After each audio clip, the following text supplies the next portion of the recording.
What's going on, YouTube fam? It's your boy Church Talks. We back at you with another one. Basically, just a few opinions, just a few talk points from the Joe Budden podcast, episode 746, Cruising for a Bruisin. They put another one out. So basically, just a few opinions and a few talk points.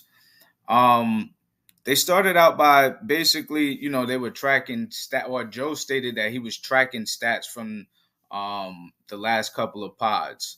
Now, I mean, I want to hear basically what the stats are. Um, him saying Parks ain't going nowhere. That was pretty much great, but I thought that was pretty funny. But yeah, I want to hear the stats. So I'm looking forward to hearing the stats.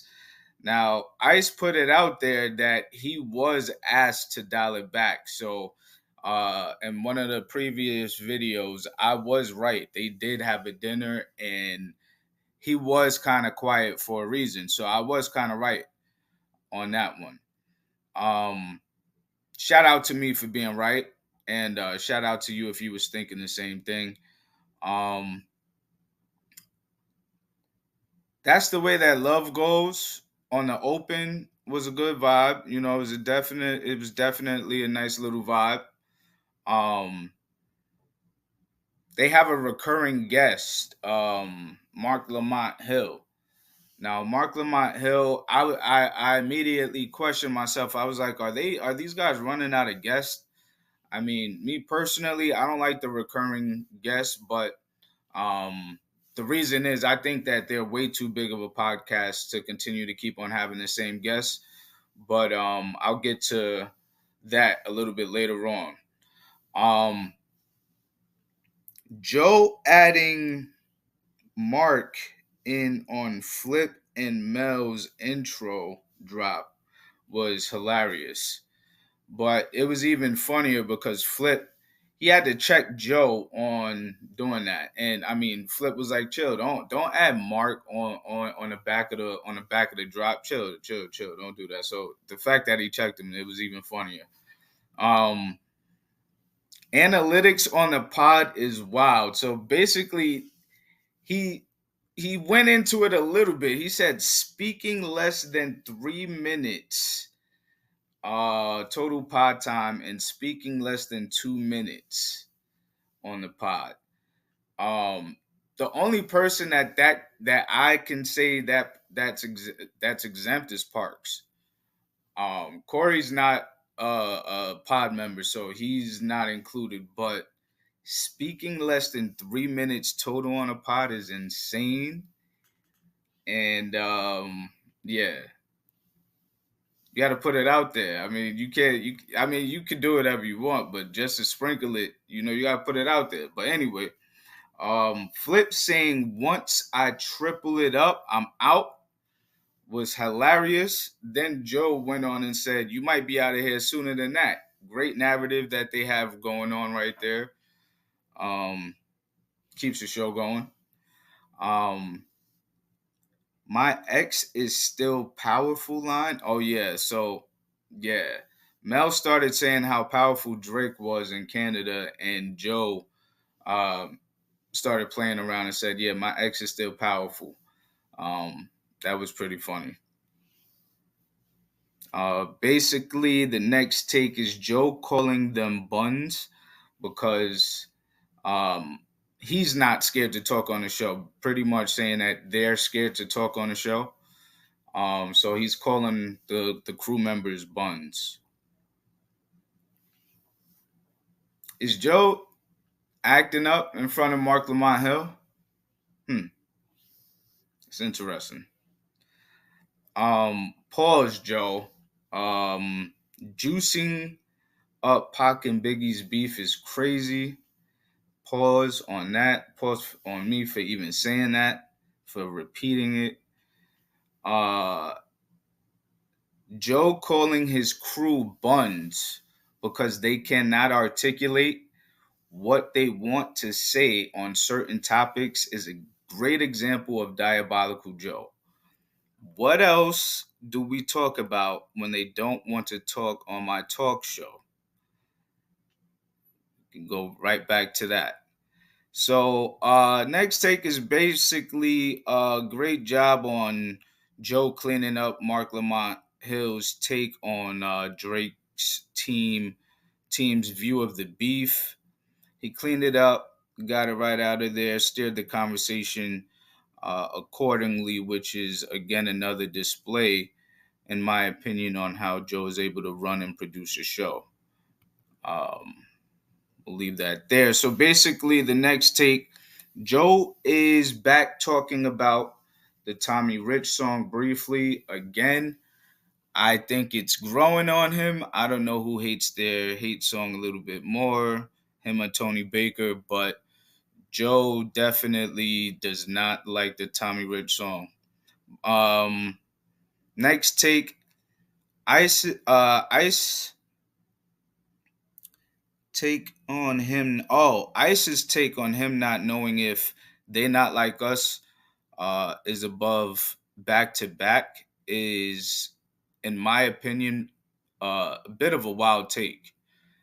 I mean, they not like us. I think is over back to back. That's just my opinion, but I guess I'll have to think about that a little bit more. But it just sounds crazy to me right now. Um, but yeah, I thought that was a wild take. Free Tory Lanez.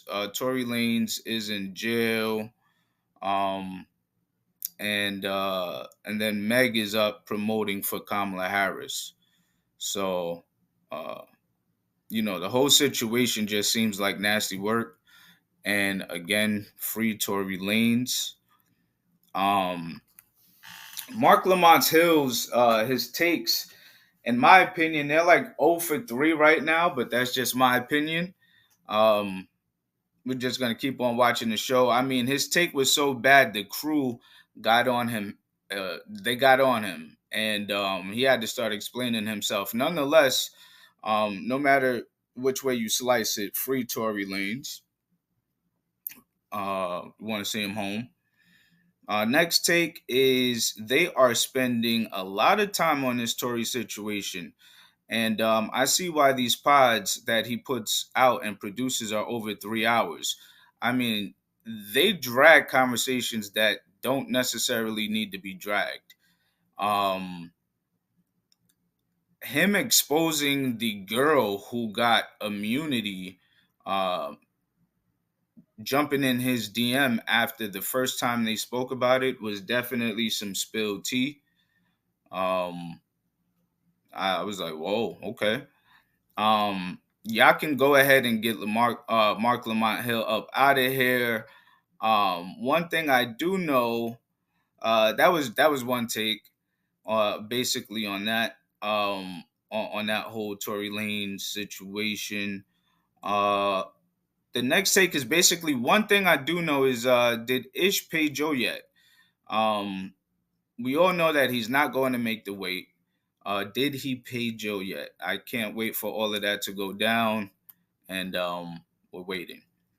So basically, the next take, Mark asked Mel a question saying, you're a woman. What's your perspective? And then Joe, he grunted under his breath, and that was kind of funny. That was really funny actually, but not for nothing, Mel did a decent, she gave a decent perspective. But right after giving a decent perspective, she then went on to give Meg certain excuses as to why she was being ridiculed. So, I mean, you know, I'm here for the content. It was cool. It was a cool conversation, but they spent a lot of time on it. Now, basically, the next take is, can they please move on? Um, I thought they were getting out of the conversation, and then Joe brought it right. He brought it right back to the driver. At that point, I went up, I went and got some coffee, and I came back to the show where um,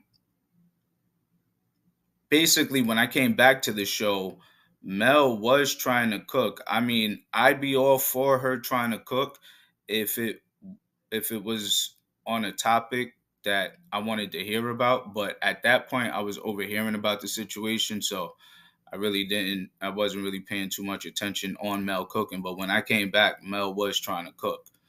Um, so the next take is basically maybe this is Joe Budden's friend, Tory Lanez, and he wants to help him change his public perception. Now, if that's the case, I'm not mad at it. It is what it is.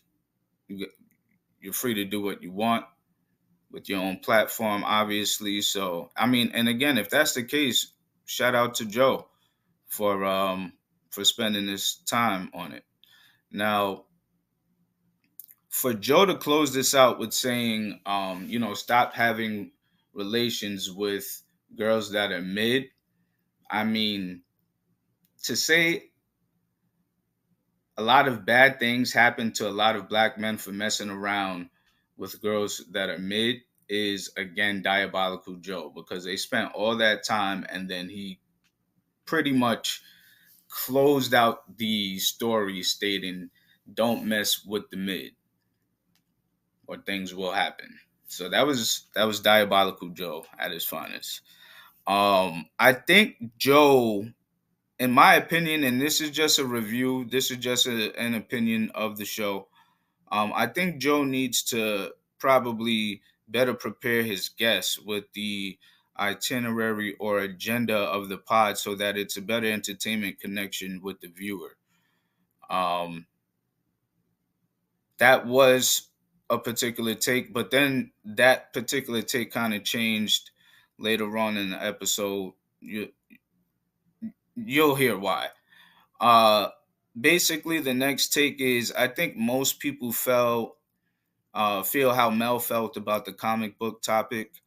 They went into their bag about DC and Marvel and comic books, and yeah, Mel really didn't understand, but she correlated it to dark matter and was able to make a correlation like that. So I think a lot of people were with Mel on that particular topic. Anyway, and I thought that they were about to go spoil the Deadpool Wolverine movie. You know, I thought that they were, and to a certain extent, no, they didn't. They didn't. Um, they can build you up. This was a statement that Flip said. They can build you up and take you right down. But in my opinion, Flip, I mean, well, this is to Flip, or you could take the you guys know Dejounte Murray. I mean, you could take the Dejounte Murray flip like route. He doesn't go out. He doesn't drink. He doesn't smoke. He stays at home with his family. He's a basketball player, and he goes to practice. He goes home. He doesn't go out. He does. You'll never catch him out in the limelight. So basically, what I'm saying is just stay out of the way. If you're out of the way, it's kind of hard for negative press to follow someone who's out there um, doing positive things. So, in my opinion, you know, that's just my opinion. Next take. Now here you go. Did they bring Mark on just to play the ish role and dispute most of the things that the crew and that Joe says? As the show started to go on, that's what I started to notice. I'm saying, hey, wait a minute, this guy is playing a role now. He's actually reminding me of Ish in the way that he's disputing most of the things that Joe says. So I question, did he bring him on for that particular role? Um, Next take.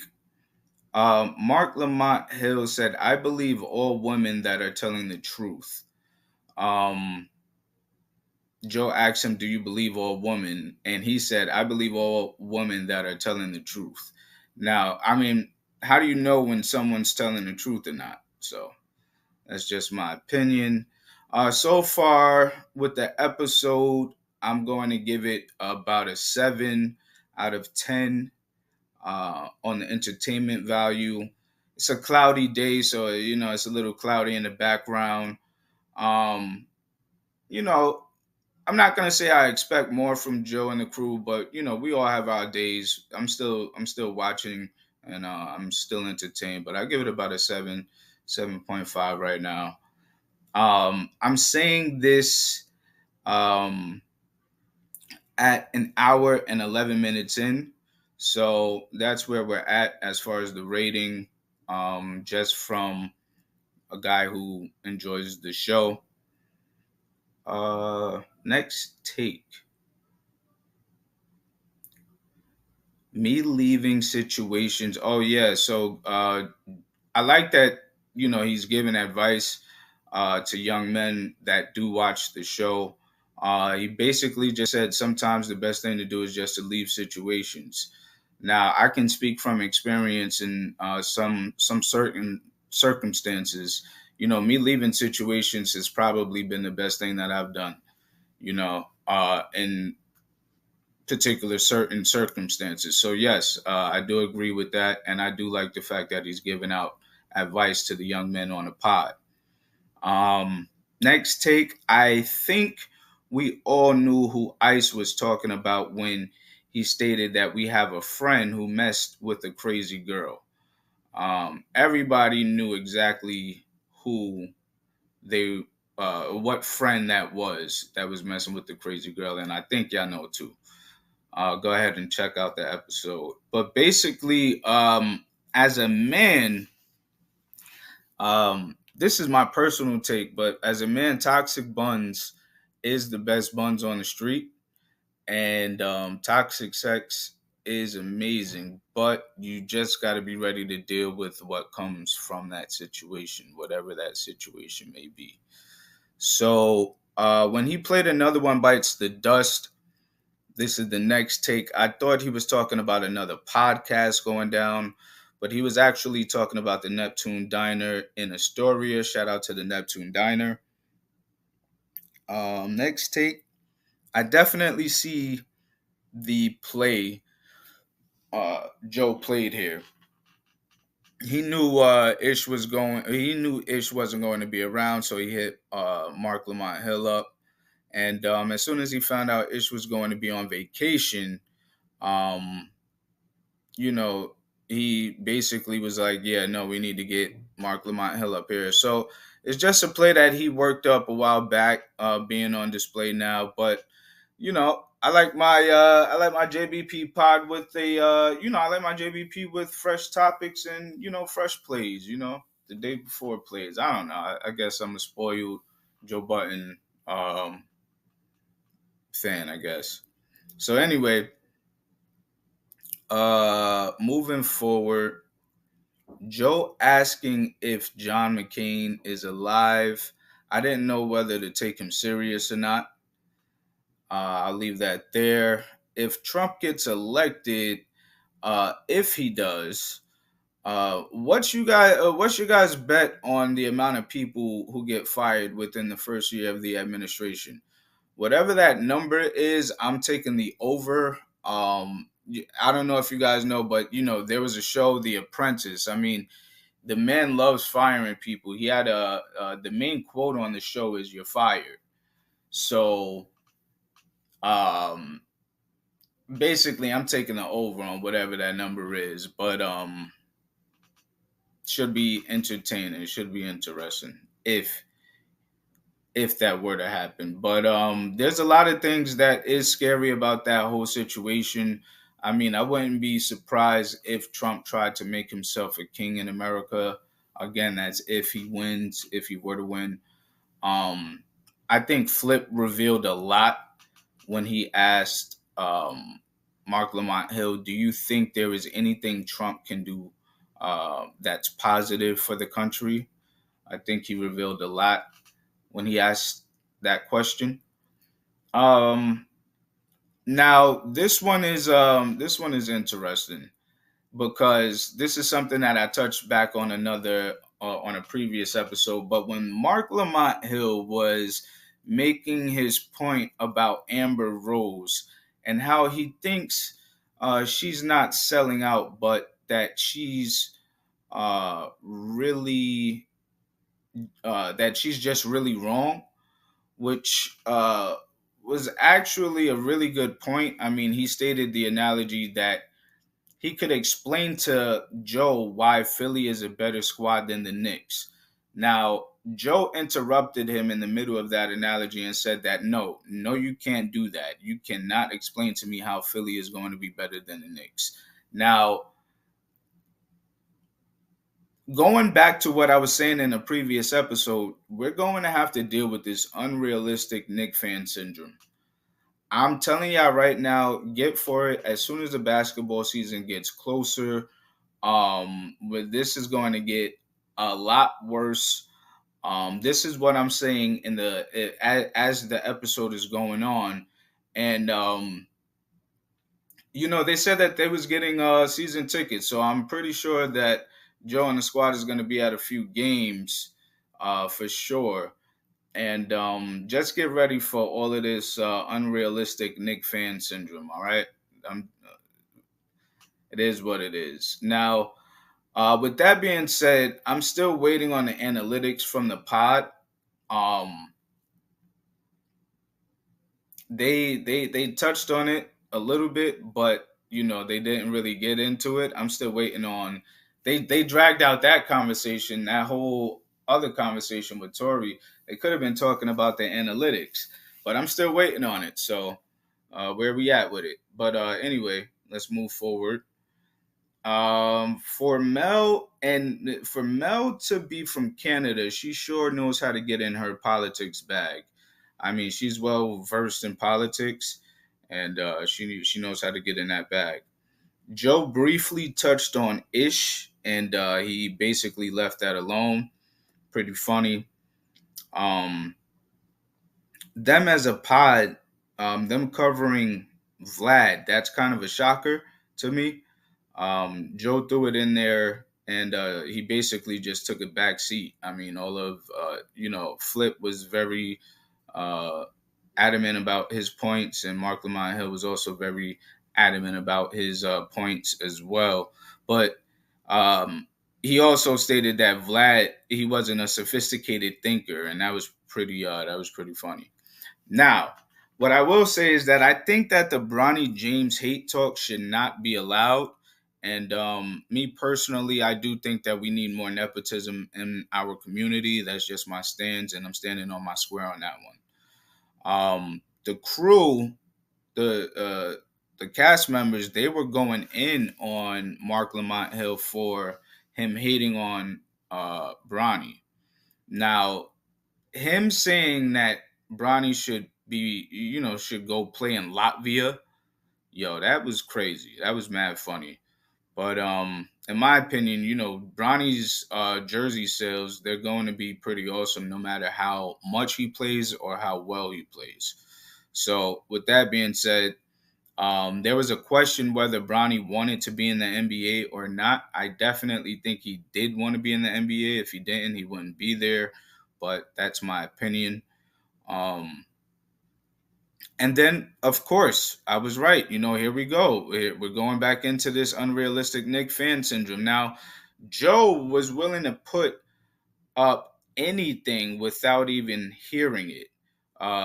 Mark Lamont Hill was said we need to make a bet on this Nick Philly season, like who's going to have the better season. Yo, they bet a nice amount of bread on on who's going to have a better season, and damn it, Lamar Hill, you just made this. You're the worst for hyping this guy Joe up. I mean, we're gonna have to deal with all of this nonsense for a while. Oh my god, I just can't stand the unrealistic Nick fan syndrome. And Joe he's like the treasurer of the league. I think my brother is up there, and then yeah, it's bad. Anyway, next take is he started to bring up the Kawhi Leonard game winner in the playoffs when Toronto won the championship. Him bringing up why are they fans of people who don't make good decisions is hilarious. And yes, I mean the Sixers they just got Paul George, so I don't know if Joe wins this bet. I mean, he could. The Knicks, they do have a good Villanova core, I believe. I believe that was a unit that also won a national title in college. And they also got Mikal Bridges. So, that could be a good situation for them. We'll see. We'll find out. But